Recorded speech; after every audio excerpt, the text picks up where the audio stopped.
कराड हे तसं शांत आहे, हं. बुद्धिजीवी लोकांचं आहे असं म्हणतात. आणि चाणक्यही कराडचेच होते. तर कराड हे तसं शांतता प्रिय आहे. मला असं वाटतं की पाण्याचा हा जर प्रश्न जो आहे तो सुटला, हं. तर कराड हे प्रचंड समृद्ध होऊ शकतं. बरोबर आहे. जसं आपण बाजूच्या साताऱ्यामध्ये पर्यटन किंवा ह्या सगळ्या गोष्टी बघतो, कराडमध्ये सुद्धा असं काय वेगळं करता येईल किंवा कराडचं एक असं कुठलं नाविन्य जे आहे ते लोकांसमोर किंवा ग्लोबली असं प्लॅटर करता येईल असं तुम्हाला वाटतं? खरं तर कराडमध्ये फार चांगली चांगली मोठी लोक होऊन गेली. आज आदरणीय यशवंतराव चव्हाण साहेबांना महाराष्ट्राचे मुख्यमंत्रीपदी ते बसले आणि खऱ्या अर्थानं महाराष्ट्रामध्ये फार चांगल्या पद्धतीनं चव्हाण साहेबांनी काम केलं आणि तळागाळातल्या माणसाला सत्तेपर्यंत नेण्याचं काम केलं. त्याच पद्धतीनं या ठिकाणी आणखीही बरेचसे नेते मंडळी होऊन गेले. कराडला ऐतिहासिक वारसा सुद्धा फार मोठ्या प्रमाणावर आहे. बरोबर आज कृष्णा कोयनेचं संगम आहे, बरोबर बरोबर त्या ठिकाणी त्याच पद्धतीनं आज जर आपण बघितलं तर ओगलेवाडी वगैरे त्या परिसराला सुद्धा हजारमाची, तिथं सदाशिवगड आहे. त्याच पद्धतीनं पलीकडच्या बाजूला काही लेण्या आहेत आणि अशा पद्धतीचा समृद्ध इतिहास आणि वारसा खरं तर कराडला लाभलेला आहे. आणि त्या अनुषंगानं येणाऱ्या काळामध्ये नेकलेस ब्रिजचं पण नियोजन आहे. चव्हाण साहेबांच्या समाधीच्या अनुषंगानं सुद्धा त्या ठिकाणी पण काही डेव्हलपमेंट करता येण्यासारखे आहेत. अलीकडं सैदापूर वगैरे विद्यानगर एक अतिशय शैक्षणिक चांगला हब तिथं डेव्हलप झालेला आहे.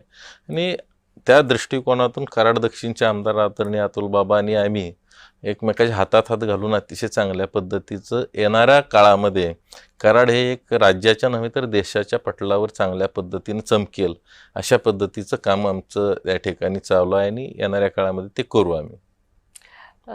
तुम्ही म्हणताय की एक पर्यटनासाठी म्हणून सुद्धा कसं प्रोत्साहन दिलं जाईल, खास करून तुमच्या मतदारसंघाला यासाठी प्रयत्न असतील. मला असं वाटतं अजून काही ज्या गोष्टी आहेत, म्हणजे मला वाटतं खाद्यपद्धती ही देखील वेगळी आहे, वेगळा ढाचा आहे त्याचा. वेगळं आहे. तर त्याबद्दल सुद्धा जाणून घ्यायला आवडेल आणि तुम्हाला काय आवडतं त्यातलं हेही जाणून घ्यायला आवडेल. खरं तर कराडला खाद्य संस्कृती किंवा तिथले रहनसहन बऱ्याचशा गोष्टी ह्या थोड्याशा वेगळ्याच वेगळे आहेत. आहेत खरं.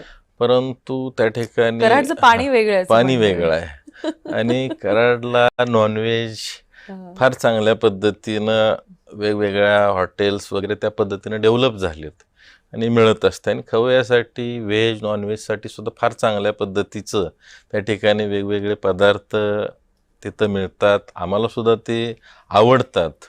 आणि शेवटी प्रत्येक गोष्ट डेव्हलप होण्यासाठी रोड्स, बाकीचे इन्फ्रास्ट्रक्चर हे पण फार महत्त्वाचं असतं आहे. खरं आणि त्या अनुषंगानं आता फार मोठ्या प्रमाणावर रोडची कामं चालू आहेत. आता NH4चं काम जवळपास संपत आलेलं आहे.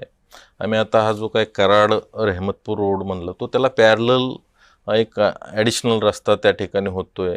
पुशेसावळीला जाणारा सातारवरून एक मार्ग आहे. आम्ही आत्ता मांडवे पुशेसावळी एक नवीन घेतोय आणि आत्ताच एक जवळपास 503 कोटीचा पाटण ते पंढरपूर मार्ग तो सुद्धा या कराड उत्तर विधानसभा मतदारसंघातून जातोय.